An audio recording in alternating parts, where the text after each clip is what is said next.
जब्र का मौसम कब बदलेगा, हम बदलेंगे। कोरोना वायरस यानी कोविड-19 नामी बीमारी बहुत तेजी से दुनिया में फैल रही है।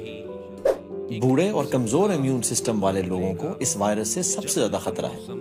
ये वायरस उस वक्त फैलता है जब एक मुतासरा शख्स छींकता है या खांसता है और उसके मुंह से निकलने वाले कतरे दूसरों तक पहुंच जाते हैं, या दूसरे लोग इन्फेक्टेड जगहों जैसे दरवाजों, खिड़कियों और इस जैसी दूसरी सतहों को हाथ लगा लेते हैं। इन कतरों में मौजूद वायरस मुख्तलिफ जगहों पर मुख्तलिफ अरसे तक जिंदा रहता है। हवा 3 घंटे तक, तांबा या कॉपर 4 घंटे तक, प्लास्टिक या स्टेनलेस स्टील 2 से 3 दिन तक, कागज 24 घंटे तक।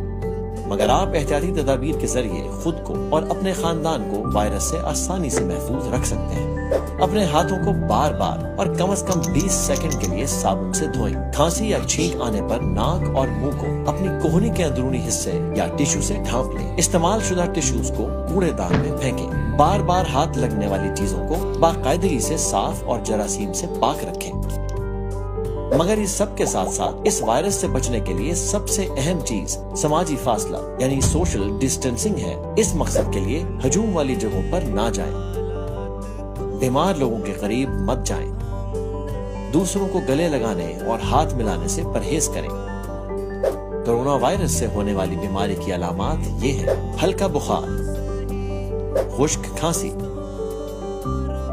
जिस्म में दर्द, सांस लेने में मुश्किल। अगर आपको लगता है कि आप कोरोना वायरस का शिकार हो चुके हैं तो घबराएं नहीं, क्योंकि कोरोना वायरस के अक्सर केसेस मामूली और जानलेवा नहीं होते। अपने डॉक्टर या कोरोना हेल्पलाइन 1166 पर राब्ता करें या वजारत सेहत के फेसबुक पेज पर मैसेज करें। याद रखिए, हम सब एहतियात करके इस मुश्किल वक्त का सामना कर सकते हैं, क्योंकि कोरोना से डरना नहीं, लड़ना है।